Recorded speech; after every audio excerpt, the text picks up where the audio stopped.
So India beat Bangladesh, and India beat Bangladesh pretty comfortably, very much on the expected lines, right? We all expected this to happen. Of course, result-wise, yes, but as far as the things that transpired is concerned, I think it was very different from what all of us imagined, right? What I personally thought is that Virat Kohli is going to get 100 for sure. Rohit Sharma might get 100. Sarfaraz Khan will get to play, and he's very good against spin. He'll play the Bangladeshi spinners well. But what happened? What happened is very different from what we thought will happen. Sarfaraz Khan was abruptly dropped after that magnificent performance against England earlier this year. For whom? To make way for the same KL Rahul, who's done very well, but in patches. KL Rahul off late hasn't done anything great enough to really make it to the Indian team, to the Indian 11, and replace Sarfaraz Khan, who's done so well. So that was completely unjustified, and I think that is definitely a lot of partiality done to KL Rahul. But had he scored runs in this test match, it would have been justified, but he looked clueless, in my opinion. Now the first day begins, cloudy conditions, and this young bowler from Bangladesh, Hassan Mahmood, is bowling amazing deliveries. He's been consistent with his deliveries. He's bowling that very difficult off-stump line. The deliveries at good length, which are, all going towards hitting the top of off-stump. And it's very difficult to defend such deliveries because you also have the risk of edging when you do so. So I think that's the best delivery, the ideal delivery any fast bowler dreams of bowling, and is also coached to bowl. That is the ideal delivery that hits the top of off stump, and he's consistently bowling that line, good length, hitting the top of off stump. Very, very impressive. And finally his consistency was rewarded when Rohit Sharma edged one of his deliveries and was caught at slips. Now Shubman Gill comes in at 3, and when you look at the way Shubman Gill is batting, I could clearly sense that he was not focused. There was a lot of lack of concentration. He didn't look very comfortable, and finally, while trying to go for a flick shot, he edged it on the leg side and was caught behind. All this while, Yashasvi Jaiswal looked solid at the other end. He was defending the balls that meant to be defended. He was also attacking the deliveries which were to be attacked. And he was leaving the ball very well. So he was judging all the deliveries very well. He was full of focus. And you could see that today this guy is going to score big. But unfortunately, he was dismissed for 56. I think he was well poised to get 100. He was batting so well. He was watching the ball so well. He was handling all the bowlers and their deliveries, their plans so well.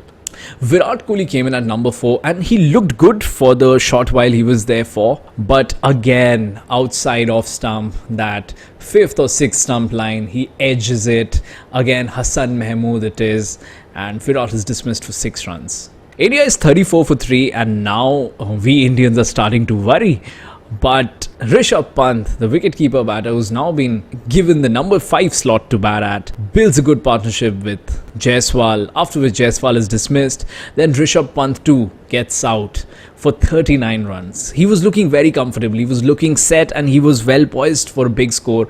But unfortunately, he edged that one delivery and he was gone. Now from 144 for 6, we know what happened, right? 339 for 6, almost 200 runs that Ravichandran Ashwin and Ravindra Jadeja added from there. And both looked so comfortable. Of course, it's Ashwin's home ground and Jadeja's too, because he's been playing for CSK all along.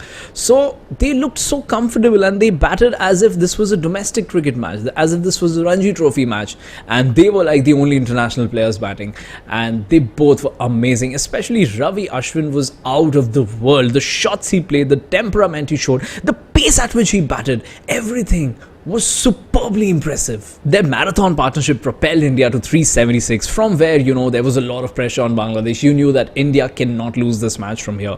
And due to the pressure, Bangladesh collapsed below 150. And then in the second innings, India were ready to hammer Bangladesh again. But unfortunately, Rohit Sharma, Yashasvi Jaiswal and Virat Kohli failed again. Virat was LBW this time, which later was found out that he wasn't out, and had he taken the review, he would have been saved.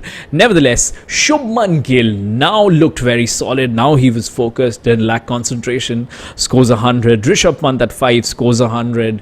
And India post a mammoth total in the second innings, more than 500 runs to get for Bangladesh, and that is when Ravichandran Ashwin comes into the game, picks 6 wickets, and is now one of India's greatest spinners. He's always been one of India's greatest spinners, but I still would keep Anil Kumble and Harbhajan Singh over him.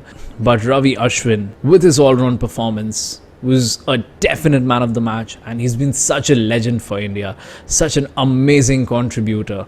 And as far as overall impact is concerned, certainly he's been better than Harbhajan Singh in my opinion. But purely as an off spinner, I think Harbhajan Singh, I would rate him above Ravichandran Ashwin. But this is about Ashwin, and what a classic player he's been. I think it's such an honor and such a blessing that he plays for India. And with his all-round performance, I think he's also made a case for being the only spinner in the playing 11 in Australia, because India prefers Jadeja because of his better batting abilities. But here Ashwin showed that I can bat well, I can bat long, but I can also bat at a very good pace. And of course, he is the better spinner, the more skilled spinner of the two. Thank you so much for watching. Bye-bye.